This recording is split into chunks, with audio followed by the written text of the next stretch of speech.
প্রিয় দর্শক ବନ୍ଧୁଗଣ ନମସ୍କାର, ସ୍ୱାଗତ କରୁଅଛି ଆମ ଚ୍ୟାନେଲକୁ। ଆଜିର ମୁଖ୍ୟ ଗୁରୁତ୍ୱପୂର୍ଣ୍ଣ ଖବର। ଏବେ ଆମ ହସ୍ତଗତ ହୋଇଥିବା କେତୋଟି ଗୁରୁତ୍ୱପୂର୍ଣ୍ଣ ଖବର ପାଣିପାଗ ସମ୍ବନ୍ଧୀୟ ଶୀତ ସମ୍ବନ୍ଧୀୟରେ। ଆଜିର ରାଜ୍ୟରେ ପାଗ କିପରି ରହିଛି ଏବଂ ଆଗାମୀ ଦିନ ମଧ୍ୟ କିପରି ରହିବ, ପାଣିପାଗ ବିଜ୍ଞାନୀମାନେ ଏହି ପାଣିପାଗ ବିଷୟରେ କ'ଣ ସବୁ ତଥ୍ୟ ଦେଇଛନ୍ତି ତାହା ସବୁ ଗୋटे ଗୋटे ଏହି ଭିଡ଼ିଓରେ ବୁଝାଇବାର ଚେଷ୍ଟା କରିବି ଆପଣମାନଙ୍କୁ। ତେବେ ଜାଣିବା ଦର୍ଶକ ବନ୍ଧୁ ଆଜିର ପାଣିପାଗ ବିଷୟରେ। ଦର୍ଶକ ବନ୍ଧୁ ଭିଡ଼ିଓଟିକୁ ସମ୍ପୂର୍ଣ୍ଣ ଦେଖିବେ ବୋଲି ଅନୁରୋଧ। ଯଦି ଭିଡ଼ିଓଟି ଭଲ ଲାଗେ ତେବେ ସବସ୍କ୍ରାଇବ୍ କରିବେ ଏବଂ ପାଖରେ ଥିବା ବେଲ୍ ଆଇକନ୍ଟିକୁ ଦବାଇବାକୁ ଭୁଲିବେ ନାହିଁ, କାରଣ ସର୍ବପ୍ରଥମେ ଆଗାମୀ ଆପଡେଟ୍ ଆପଣଙ୍କ ପାଖରେ ପହଞ୍ଚିଯିବ। ଦର୍ଶକ ବନ୍ଧୁଗଣ, ଜାରରେ ଥରୁଅଛି ସାରା ଓଡ଼ିଶା। ପ୍ରଚଣ୍ଡ ଥଣ୍ଡା ଶୀତ କୁହୁଡ଼ି ରାଜ୍ୟରେ ପ୍ରଭାବିତ ହୋଇଅଛି। ବିଶେଷ କରି ଉତ୍ତର ଦକ୍ଷିଣ ପଶ୍ଚିମ ଅଞ୍ଚଳରେ ପାରଦ ତଳକୁ ଖସୁଅଛି। ପାରଦ ଧୀରେ ଧୀରେ 10ରୁ 12 ଡିଗ୍ରୀ ପର୍ଯ୍ୟନ୍ତ ତଳକୁ ଖସୁଅଛି। ପ୍ରଚଣ୍ଡ ତାପମାତ୍ରା କମିଥିବାରୁ ଥଣ୍ଡା ଅତ୍ୟଧିକ ହୋଇଅଛି। 11 ଡିସେମ୍ବର ଗୁରୁବାର ପାଗ ଶୁଖିଲା ରହିବ। କିଛି କିଛି ଜାଗାରେ ହାଲୁକାରୁ ମଧ୍ୟମ ଧରଣର କୁହୁଡ଼ି ଦେଖାଯିବ। ଜିଲ୍ଲାଗୁଡ଼ିକ ହେଲା କୋରାପୁଟ, କଳାହାଣ୍ଡି, ସୁନ୍ଦରଗଡ଼, କନ୍ଧମାଳ, ଝାରସୁଗୁଡ଼ା, ଅନୁଗୁଳ, ଢେଙ୍କାନାଳ ଓ ସମ୍ବଲପୁର ଜିଲ୍ଲାରେ ହାଲୁକାରୁ ମଧ୍ୟମ କୁହୁଡ଼ି ଦେଖାଯିବ ବୋଲି ଅନୁମାନ କରାଯାଉଅଛି। 11 ତାରିଖ ଦିନ ୟେଲୋ ୱାର୍ଣ୍ଣିଂ ଜାରି ହୋଇଅଛି, କିନ୍ତୁ 5ଟି ଜିଲ୍ଲାରେ ଅଧିକାଂଶ ଜାଗାରେ ଘନ କୁହୁଡ଼ି ଦେଖାଯିବ ବୋଲି ଆଇଏମ୍ଡିରୁ ସୂଚନା ହୋଇଅଛି। ଜିଲ୍ଲାଗୁଡ଼ିକ ହେଲା ସୁନ୍ଦରଗଡ଼, କନ୍ଧମାଳ, କୋରାପୁଟ, କଳାହାଣ୍ଡି ଏବଂ ଝାରସୁଗୁଡ଼ାରେ ଘନ କୁହୁଡ଼ି ହେବ। ସକାଳ ସମୟରେ ପ୍ରଚଣ୍ଡ ଥଣ୍ଡା ଶୀତ ହେବ।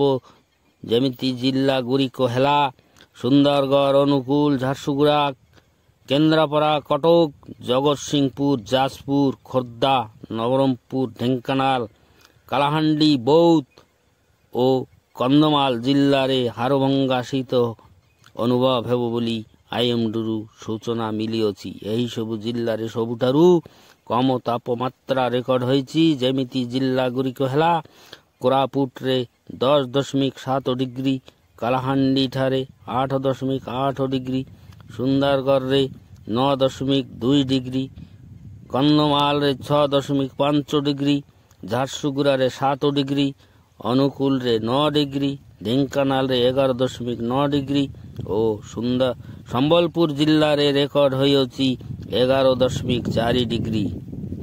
ଦର୍ଶକ ବନ୍ଧୁ, ସିମିଲିଗୁଡ଼ାଠାରେ 5 ଡିଗ୍ରୀ ରେକର୍ଡ ହୋଇଛି। ରାୟଗଡ଼ାଠାରେ 11.6 ଡିଗ୍ରୀ ରେକର୍ଡ ହୋଇଛି। ଦାରିଙ୍ଗବାଡ଼ିଠାରେ 9 ଡିଗ୍ରୀ ରେକର୍ଡ ହୋଇଛି। ଉଦୟଗିରିଠାରେ 5 ଡିଗ୍ରୀ ରେକର୍ଡ ହୋଇଛି। କେରାଇଠାରେ 8.1 ଡିଗ୍ରୀ ରେକର୍ଡ ହୋଇଛି। ଚିପଲିମାରେ 7.6 ଡିଗ୍ରୀ ରେକର୍ଡ ହୋଇଛି। ନୂଆପଡ଼ାଠାରେ 11.6 ଡିଗ୍ରୀ ରେକର୍ଡ ହୋଇଅଛି। ଦର୍ଶକ ବନ୍ଧୁଗଣ, ପ୍ରବଳ ଶୀତ ଏବଂ ଘନ କୁହୁଡ଼ି ହୋଇଥିବା ଯୋଗୁଁ ହାଡ଼ଭଙ୍ଗା ଶୀତ, ଲୋକମାନେ ହସ୍ତତସ୍ତ ହୋଇଯାଉଅଛି ଥଣ୍ଡାରେ। ଦର୍ଶକ ବନ୍ଧୁଗଣ, 12 ଡିସେମ୍ବର ଶୁକ୍ରବାର ଦିନ ମଧ୍ୟ ପାଗ ଶୁଖିଲା ରହିବ। କେତେକ ସ୍ଥାନରେ ହାଲୁକାରୁ ମଧ୍ୟମ ଧରଣର କୁହୁଡ଼ି ଦେଖାଯିବ। ଗୋଟିଏ କି ଦୁଇଟି ସ୍ଥାନରେ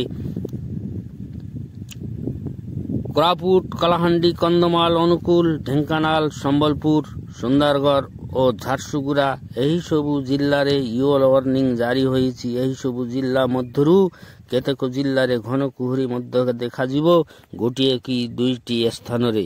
ଜିଲ୍ଲାଗୁଡ଼ିକ ହେଲା ସୁନ୍ଦରଗଡ଼, ଝାରସୁଗୁଡ଼ା, କଳାହାଣ୍ଡି, କନ୍ଧମାଳ, କୋରାପୁଟ ଜିଲ୍ଲାରେ ଘନ କୁହୁଡ଼ି ଦେଖାଯିବ ବୋଲି ଆଇଏମ୍ଡିରୁ ସୂଚନା ହୋଇଅଛି। ଏହିସବୁ ଜିଲ୍ଲା ମଧ୍ୟରୁ କେତେକ ଜିଲ୍ଲାରେ ପ୍ରବଳ ଶୀତ ଅନୁଭବ ହେବ। କେତେକ ଜାଗାରେ ହାଡ଼ଭଙ୍ଗା ଶୀତ। ଯେମିତି ଜିଲ୍ଲା ହେଲା ସୁନ୍ଦରଗଡ଼, ଝାରସୁଗୁଡ଼ା, ଅନୁଗୁଳ ଓ ଢେଙ୍କାନାଳ ଜିଲ୍ଲାରେ ପ୍ରବଳ ଶୀତ, ଘନ କୁହୁଡ଼ି ହେବ ଏବଂ ଲୋକମାନେ ସବୁ ହସ୍ତତସ୍ତ ହୋଇସାରିଅଛି। দর্শক বন্ধুগণ 13 ତାରିଖ ଶନିବାର ମଧ୍ୟ ପାଗ ଶୁଖିଲା ରହିବ ଏବଂ କେତେକ ଜାଗାରେ କୁହୁଡ଼ି ଦେଖାଯିବ ଏବଂ କେତେକ ଜିଲ୍ଲାରେ ପ୍ରବଳ ଶୀତ ହେବ। ସୁନ୍ଦରଗଡ଼, ଝାରସୁଗୁଡ଼ା, ଅନୁଗୁଳ, କନ୍ଧମାଳ, କୋରାପୁଟ, ନବରଙ୍ଗପୁର ଠାରେ ଶୀତ ହେବ ବୋଲି ସୂଚନା ମିଳିଅଛି। ଏହା ଥିଲା ଆଜିର ମୁଖ୍ୟ ପାଣିପାଗ ସମ୍ବନ୍ଧୀୟ ଶୀତ ସମ୍ବନ୍ଧୀୟ ଗୁରୁତ୍ୱପୂର୍ଣ୍ଣ ଅପଡେଟ୍। ଆମେ ଆଗାମୀ ଅପଡେଟ୍ ଦେବା ପାଇଁ ଜାରି ରଖିବୁ। ଯଦି ଭିଡ଼ିଓଟି ଭଲ ଲାଗେ ତେବେ ଗୋଟେ ଲାଇକ୍, କମେଣ୍ଟ, ସେୟାର କରିବେ ବୋଲି ଅନୁରୋଧ।